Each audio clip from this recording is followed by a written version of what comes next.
Hulk এবং iron ম্যানকে মিশরীয় জাদুকর মেয়েটি শক্তিশালী করতে থাকে, যাতে তারা সেটনে খামোয়াসকে পরাজিত করতে পারে। বন্ধুরা, এটি হলো জাদুকর হাল্ককে বন্দী করে অতঃপর যা হলো এই গল্পের পার্ট 3। নিচে পার্ট 2 দেয়া আছে বা চ্যানেলে আপলোড করা আছে, যারা দেখেননি দেখে নেবেন। চলুন গল্পে ফিরে যাই।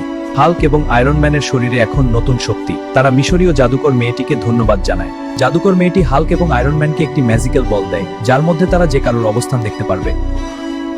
অতঃপর তারা জাদুকর মেয়েটির রাজপ্রাসাদ থেকে বের হয় এবং সেই ম্যাজিক্যাল গ্লাস বলের মধ্যে দেখতে পায় সেটেনে খামোয়াস তার প্রাসাদে। হাল্ক এবং আয়রন ম্যান যখন সেটেনে খামোয়াসের রাজপ্রাসাদে প্রবেশ করে তখন তারা দেখতে পায় সে শান্তিতে ঘুমাচ্ছে। হাল্ক সেটেনে খামোয়াসের উপর অতি রাগান্বিত হয়ে তাকে টেনে হিঁচড়ে রাজপ্রাসাদ থেকে বের করে ফেলে দেয়। তারপর সেটনে খামোয়াসের সাথে হাল্ক এবং আয়রন ম্যানের তুমুল যুদ্ধ শুরু হয়।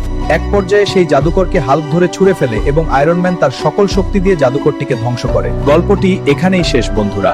ভিডিও লাইক, চ্যানেলটি সাবস্ক্রাইব এবং ফেসবুক পেজ ফলো দিন।